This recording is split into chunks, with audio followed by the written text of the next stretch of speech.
She was asleep on the deck of a boat that wasn't hers. The sun hadn't come up yet, just a thin line of pale gray on the water and the sound of lines knocking against cleats in the dark. I almost walked past. I almost kept going. Hi, my name is Noah Calloway. I'm 30 years old, and I work as a marine technician at Harbor and Tide Marina on the southern end of Charleston, South Carolina. It's the kind of job that sounds better than it pays. Fiberglass repairs, engine overhauls, electrical rewiring, the occasional full refit on a boat someone bought in better condition than they received it. I'm good at it. I've been doing it since I was 19, and most days the smell of salt and diesel fuel feels more like home than my apartment does.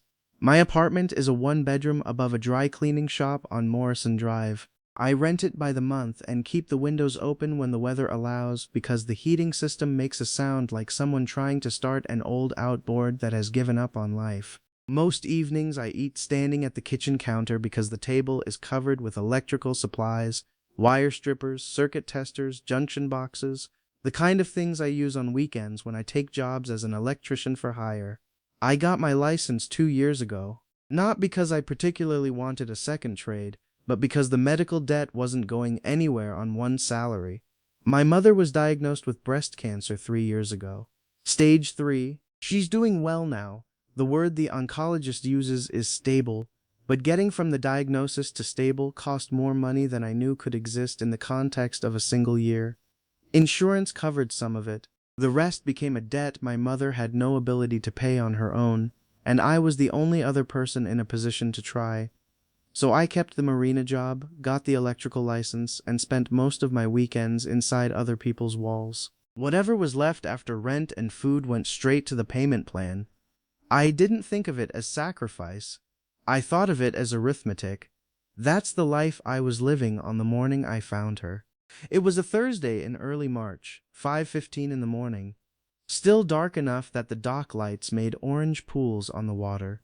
I do a pre-dawn walkthrough every weekday, not because I'm required to, just because problems caught at 5 in the morning don't become crises at noon. I was checking a 32-foot sloop in slip 17 when I noticed movement on the boat 2 slips down.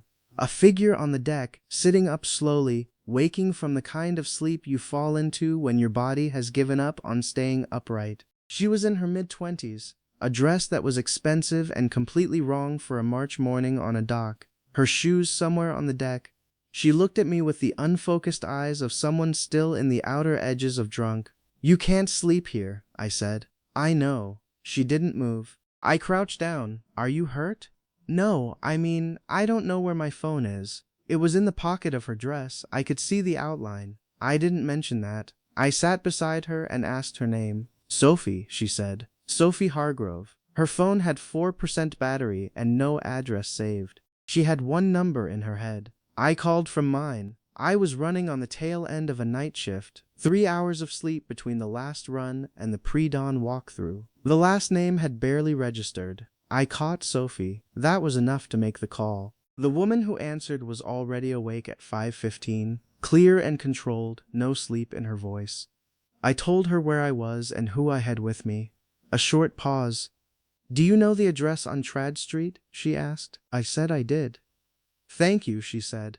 "I'll be waiting." The address was a 20-minute drive, iron gates, live oaks, the kind of neighborhood that doesn't need to announce itself. A woman was standing at the top of the front steps when I pulled up. Dark slacks and a fitted charcoal blouse. Her hair cut to the jaw in a straight dark line, caramel dark in the porch light. She had the kind of face that worked in silence, precise features, beauty that doesn't ask you to notice it. I helped Sophie up the steps. The woman took her daughter's arm. "Thank you," she said. 2 words and a clean end to the conversation. I nodded and walked back to my truck. I drove to my apartment, changed into work clothes in the parking lot, made it to the marina with 6 minutes to spare. By noon I had almost stopped thinking about it. The company-wide meeting was called for 2 o'clock that afternoon. Hargrove Marine and Properties, the conglomerate that had purchased Harbor and Tide 18 months earlier, had appointed a new executive director. The announcement had come through internal email at 11, short, formal, no photograph. I sat near the back of the conference room with a cup of coffee I'd poured mostly for something to hold. tired enough that I was keeping myself awake through routine rather than alertness. The door opened at 2 exactly, and I sat up so fast I spilled coffee on my wrist. The woman who walked to the front of the room was the woman who had stood at the top of those steps 3 hours ago. Same posture, same composure, same clear assessment in her eyes. She set a folder on the table and looked at the room with the same quiet deliberateness she had aimed at me in the dark on Trad Street. "My name is Claire Hargrove," she said.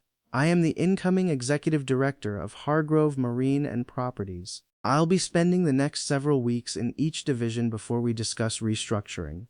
I ask for your patience and your honesty." She looked around the room once. She didn't look at me differently than anyone else. She might not have recognized me. I had been a silhouette in work clothes in the dark at 5 in the morning, and she had looked at me for approximately 4 seconds. And then it arrived. Sophie. Sophie Hargrove. Hargrove Marine and Properties. The name I'd registered only well enough to make a phone call had been sitting on the parent company's letterhead for 18 months. I drove home that night and sat in the parking lot of my building for 20 minutes before going inside. The same fact ran through my head on a loop. The woman who opened the door for Sophie this morning was Claire Hargrove, and Claire Hargrove now held the power to determine whether I had a job tomorrow morning. I hadn't done anything wrong, but I also knew how quickly a story could be told in the wrong direction, and I could already construct the version that would sound most damaging without containing a single lie. I decided there was only one safe position, and that was the position of someone who had never been to Trad Street. I would not bring it up. I would not reach out to Sophie. I would not look for a moment to explain myself to Claire Hargrove. I would do my job the way I had always done it and let the morning stay in the morning. Claire moved through the Marina division the way ocean weather moves.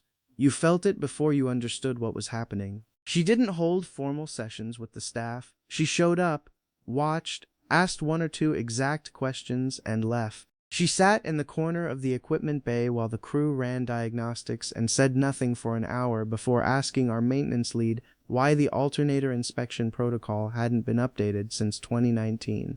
She spent 40 minutes on the dock with the fuel dock attendant discussing load distribution, then wrote something in a small Navy notebook she kept in her jacket pocket and walked away.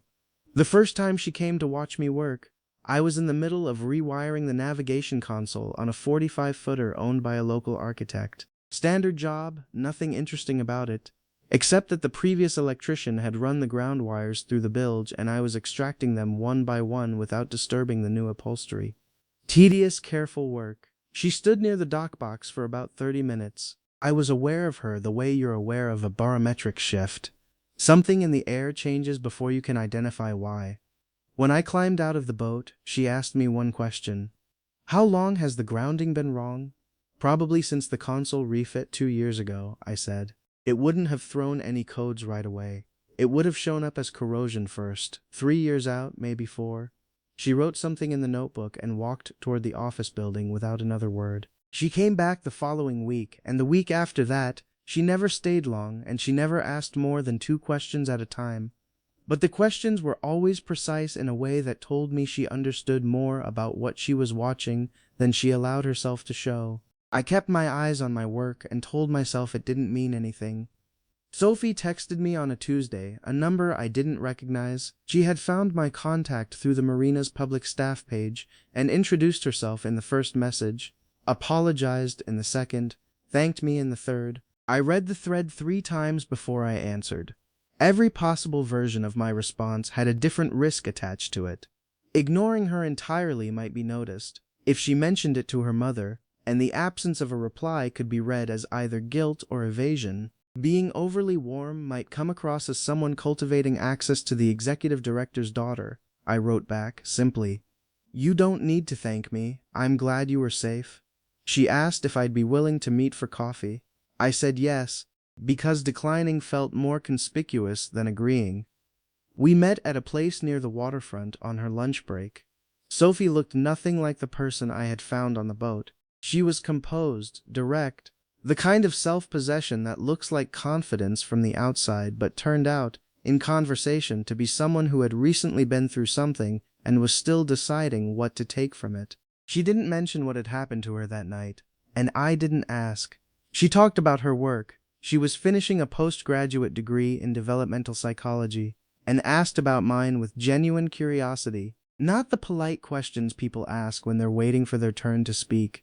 Real questions. She asked what I liked about working with boats. I told her the honest answer, that boats are systems and every system has a logic to it, and my job is to find the logic when it has gone wrong, and that there is a satisfaction in that has nothing to do with recognition. She studied me for a moment. My mother is the same way, she said. She doesn't talk about it in those terms, but that's what she does. I kept my face very still. I'll take your word for it, I said. Sophie smiled, not because she believed me. Sophie told Claire about the coffee, I found out much later. She told her I hadn't asked about the family, hadn't tried to turn the meeting into anything, had listened more than I spoke and left without lingering. After that, something shifted in the way Claire looked at me. Not a dramatic change, just the quality of her attention when she was in the room with me changed. Less like she was watching a staff member, and more like she was watching something she hadn't decided how to categorize yet. I noticed other things. A cup of tea appeared on my workbench one afternoon during a long diagnostic session. I hadn't asked for it, and none of the crew would admit to leaving it. It was the right kind, strong, no sugar, the kind made by someone who has seen how you drink it and applied the information without comment. I didn't mention it to anyone. Once, during a late Tuesday when I was the last person in the equipment office running route records from a fuel efficiency audit I'd conducted across the spring, the light was still on in the small office above the main building. I could see it from the dock, the window where she sat. She worked later than anyone else, arrived before anyone else. Every time I looked up at that window and saw the light still on, something in my chest registered it without asking for permission. I told myself it was professional respect. I was getting very good at lying to myself. The campaign started the way these things always do. Slowly enough that you question your own perception before you accept it. A fuel efficiency proposal I had submitted in February appeared in Marcus's quarterly briefing in April under his team's name. I recognized every column, the methodology, the 3-decimal rounding I had taken from a maritime engineering paper. I said nothing. I told myself it could be coincidence. It wasn't. A staffing analysis I had run for the Western Basin disappeared from the shared drive. 3 weeks later, the same redundancy was used as evidence of inefficiency in my department, as though no one had ever proposed a fix. Several people in the room glanced my way. By June, the rumors had found their shape. Someone had connected the morning I drove Sophie home with my subsequent career movement, and the story circulating through the building was that Noah Calloway had a prior relationship with the executive director, that the opportunities he'd been given weren't based on his record. Every time Marcus spoke in a leadership meeting about independently verified achievement, he didn't say my name. He didn't need to. I had the evidence, timestamps, original documents, email threads showing proposals sent with no reply and later used by others. I had everything I needed to file a formal complaint, and I also understood exactly what happened to people who filed complaints against senior managers with more connections than they had. If I brought this to Claire's attention, I would confirm every version of the story in the minds of the people already telling it. I had saved every original file. I did not submit a single complaint. I kept my head down and kept working, and on a Thursday night, with the building empty and the harbor dark outside the window, I opened a new document and started typing. The resignation letter took me 40 minutes to write. I drafted it twice and deleted the first version because it explained too much. The second was clean, 4 sentences, professional, the kind of letter that thanks the company for the opportunity and says nothing of consequence. I saved it to my drafts and went home. I read it again Friday morning, and Saturday, and Sunday. I told myself I was waiting to make sure it wasn't impulsive. I knew the real reason was that I wasn't ready to admit the 6 years were over. The week that followed didn't improve. Dana used a scheduling conflict I had flagged, a rota overlap at the northern dock that I had identified and submitted a fix for, as evidence of poor planning in my department in a staff bulletin. The fix itself went unmentioned. When I raised it in the department meeting, carefully, without accusation, Dana said she hadn't seen any proposal. Marcus nodded. I sent the letter on Monday morning. Then I made coffee and opened the route reports and started checking them the way I did every day. The hollow feeling I had expected to feel like relief felt nothing like that. It felt like standing in a workshop with everything cleaned out, all the tools gone, the smell of work still in the walls but nothing to do with your hands. What I didn't know was that Dylan had seen the resignation draft open on my screen earlier that week. He hadn't read all of it, but he'd understood enough to mention to Claire that the longest-serving technical specialist in the division appeared to be preparing to leave. She had asked for my name. She didn't call me in, she went into the document management system herself, the one that carries full edit histories and creation timestamps, and started looking. The fuel efficiency proposal, the staffing analysis, the Western Basin recommendations, every file with a timestamp, every edit with a record. The system had kept better notes than Marcus and Dana had counted on. "Before we continue," she said, "I need to address several items." The room went quiet in the way rooms go quiet when they understand something is about to happen that cannot be undone. She opened the folder, she stated, without raising her voice and without hesitation, that the routing methodology Marcus had presented that morning had been created and formally submitted by Noah Calloway 14 months earlier. She placed printed copies on the table showing creation dates and edit history. Marcus began to say it had been a collaborative. "I'm not finished," she said. She continued. "The staffing analysis, the removed solution, the email threads with no replies, the proposals that had been ignored and later used as evidence of failure, every file with a timestamp, every record with a digital signature." She laid them on the table one at a time, the way you present evidence when you are not angry, when you are simply making certain that the truth is documented somewhere permanent. "This is not an administrative error," she said.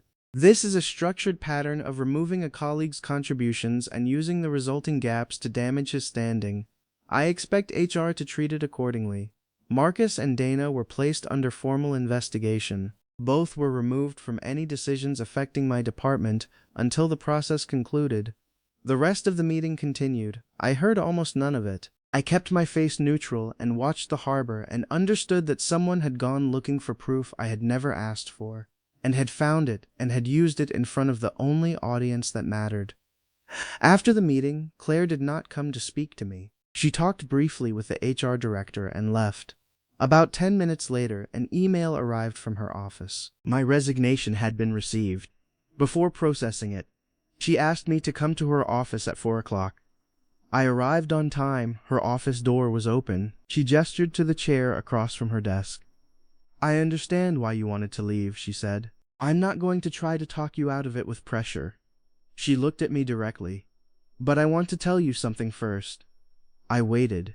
"I know what it cost you to stay quiet about what they were doing. Not filing the complaint, not coming to me, staying in the room and doing the work while they stripped your name off it. That required a specific kind of discipline I don't see often." "I didn't want the rumors to get worse," I said. She nodded. "I know. And I'm partly responsible for that. My attention to your work created a target. That was mine to manage and I managed it poorly." I started to say I didn't blame her. She looked at me with a patience that stopped the sentence. "I know you don't," she said. "That's exactly part of what I'm trying to say. You carry consequences that aren't yours, without complaint, without asking anyone to notice. It's a quality I respect, and I've also watched it cost you." She slid a folder across the desk, a restructured version of the coordinator role. Adjusted scope, adjusted hours, adjusted compensation. The kind of adjustment that happens when someone has gone back and looked at what the original structure was actually demanding. "Sophie told me about your mother," she said, carefully. "I'm not offering this because of that. You're the right person for this work regardless of what's happening at home. But I want you to know, the original compensation structure was not built around what this position actually requires of a person's life. That's what I'm correcting."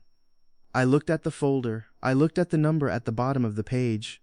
"Think about it before you decide," she said. "I mean that. Don't answer tonight." I withdrew the resignation on Thursday, not because of gratitude. I sat with the folder for 2 full days and reviewed every line before I signed it. The hours were workable, the reporting structure was clear, The objectives were specific enough that I could tell, looking at them, whether in 6 months I had done the job or hadn't. Only when I was certain the offer was built on what I could actually deliver, not on what she knew about my circumstances, did I accept it. The new salary meant I could stop the weekend electrical jobs. I did it gradually, finished the 3 projects I had committed to, and didn't take any new ones. On the last weekend morning, I drove to the house I was supposed to wire, sat in my truck outside for a few minutes, and then texted the homeowner to refer them to another electrician. I gave them the name of someone I trusted. I drove back to the marina and stood on the dock for a while with my coffee and watched the water. It wasn't victory, it was just slightly less weight than before. The debt was still there, but for the first time I could see a path to the end of it that didn't require me to work every hour I was awake. The new role brought more direct meetings with Claire's office. We kept it professional in a way that required no particular effort from either side. We were both people who defaulted to precision. She challenged my proposals more than she challenged others, pointed out weak assumptions, once circled a paragraph in red and wrote only "explain the logic here." I didn't mind, she never wasted a question. I started to understand something about her that had nothing to do with her title. There was a discipline in her that looked like ease until you got close enough to see how hard it was working. A constant management of everything she let reach the surface. She had learned to appear certain because uncertainty had once cost her something she couldn't get back. I recognized the posture. I had worn it for 2 years. A cup of tea appeared on my workbench one afternoon during a long diagnostic session. I hadn't asked for it, and none of the crew would admit to leaving it. The right kind, strong, no sugar, made by someone who had seen how I drank it and applied the information without comment. Once, during a late Tuesday when I was the last person in the equipment office, I looked up and saw her light still on in the small office above the main building. She worked later than anyone else, arrived before anyone else. Every time I glanced up at that window and saw it lit, something in my chest registered it without asking for permission. I told myself it was professional respect. I was getting very good at lying to myself. We sat at a table near the window. The harbor was dark, the dock lights leaving their orange marks on the water, the sound of a small boat working through the channel. We talked about the regional expansion numbers for the first 20 minutes. She asked 2 questions I hadn't anticipated, and I answered them as honestly as I could, including the part where I said I wasn't certain yet and needed another week with the data. She wrote something in her notebook, and then, without either of us quite knowing when it happened, we stopped talking about work. She told me about her father, who had founded the company in the 1980s and had spent 30 years assuming his daughter was useful, but not built for the top, and how she had spent those same 30 years building the kind of record that left no room for argument, not because she needed to prove anything to him, but because she needed to be able to look at herself. I used to think I would fix the personal part once the professional part was stable, she said, but nothing ever becomes stable. You just move from one kind of instability to the next. She asked about my mother, not the surgery, not the debt. She asked what she was like. I told her, without planning to, about the specific way my mother laughed at her own jokes before she finished telling them, about the way she kept every photograph she'd ever been given in shoeboxes organized by decade, about sitting in a hospital room during a bad week watching her organize a crossword puzzle book with the concentration of someone preparing for an examination. She never made it feel like she was sick, I said, even when she was. She always made it feel like it was something we were going to get through. Claire looked at me for a moment, not assessing. Something quieter than that. You do that too, she said. Make things feel manageable. I didn't know what to say to that. We sat for a while in the silence that had stopped feeling like silence 10 minutes earlier. The silence of 2 people who don't need to fill the space between them. We walked back along the waterfront. It was cool enough that she had her jacket on, hands in her pockets, and she walked the way she did everything, without hesitation, but more quietly than she did inside the building. At the parking lot she stopped beside her car. "Thank you," she said. "I don't remember the last time I ate dinner without answering 3 emails." "Tomorrow you can go back to being the chairwoman," I said. She looked at me sideways. "Is that how the staff sees me?" "Nobody corrects your numbers," I said. "Make of that what you will." She almost smiled. It was small, barely there, but it was real. "Good night, Noah," she said. I told her good night and drove home and sat in the parking lot of my building for a while before going inside. Not because I was confused, because I understood exactly what was happening, and it was the most inconvenient thing I had felt in years, and I needed a few minutes to accept it before I walked through the door. After that evening, something existed between us that was impossible to name precisely. We didn't name it. We were careful in a way that required no discussion, both of us understanding the weight of what a wrong step would mean, not just professionally, but for a story that had already been misread once and would be misread again by people looking for a reason. We had coffee twice more on evenings that ran long. Once I helped her carry a box of files from a storage room that the facility's staff had failed to assist with, and we stood in the hallway for a moment after and didn't go back inside immediately. And I was aware, with the specific awareness that doesn't ask for your permission, of exactly how close she was standing and how little either of us moved away. Sophie noticed before we did. Or, more accurately, Sophie noticed and let us know that she had noticed in the particular way of someone who understands that the people involved are the last to understand the situation. She came by the marina one Saturday morning under the pretense of returning a book I had lent her. Came into the office, found me at the desk, going through a maintenance schedule, and put the book down and looked at me with a very calm expression. "Just so you know," she said, "I'm not going to pretend this is complicated when it isn't." I looked at her. "And what isn't complicated?" She picked up the book she had just set down, looked at the cover, set it down again. "My mother has worked her entire adult life, and she has never once looked at her phone less than she looks at it in the hour after you've been in the same room." She looked at me.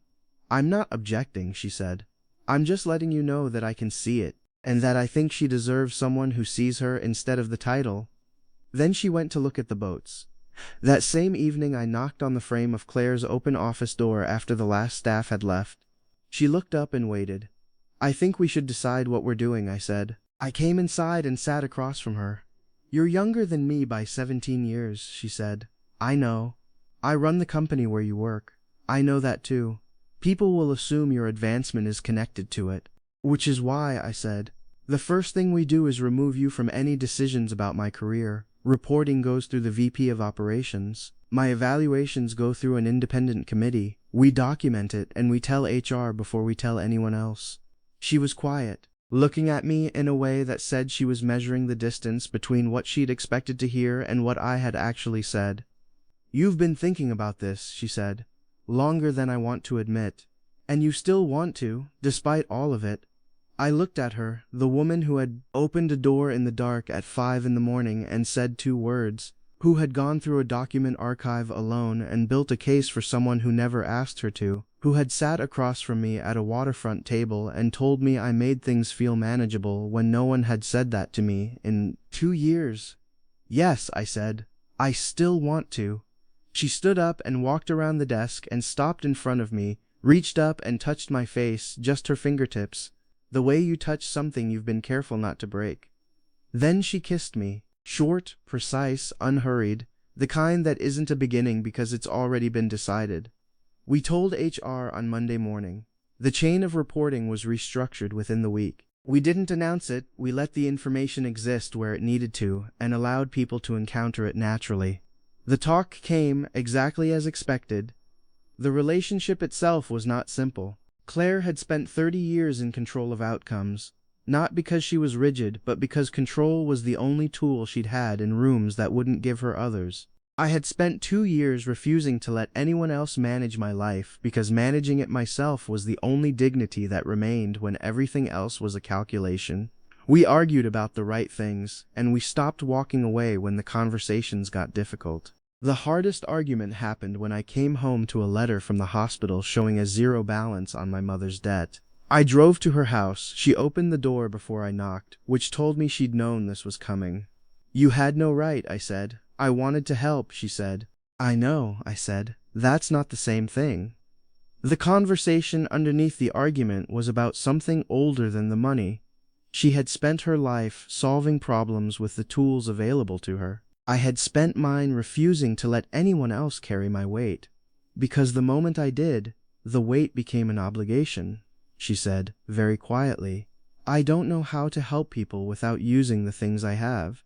I'm not asking you not to help, I said. I'm asking you to do it with me instead of for me. A week later, she introduced me to a financial advisor outside the company. I paid every cent of the remaining debt myself, but for the first time I could see the end of it. My mother met Claire in November, at dinner at my apartment that I cooked badly, and we ate enthusiastically anyway because the conversation was too good to stop for quality control. My mother is the kind of person who decides what she thinks about someone in the first 5 minutes and spends the rest of the evening confirming it. She watched Claire help herself to a second serving of something, while also correcting a small error in my account of a meeting I had described, and asked me afterward in the kitchen, very quietly, "Is she always like that?" "Like what?" I said. "Like she knows exactly who she is," my mother said. She said it the way you say something that settles a long question.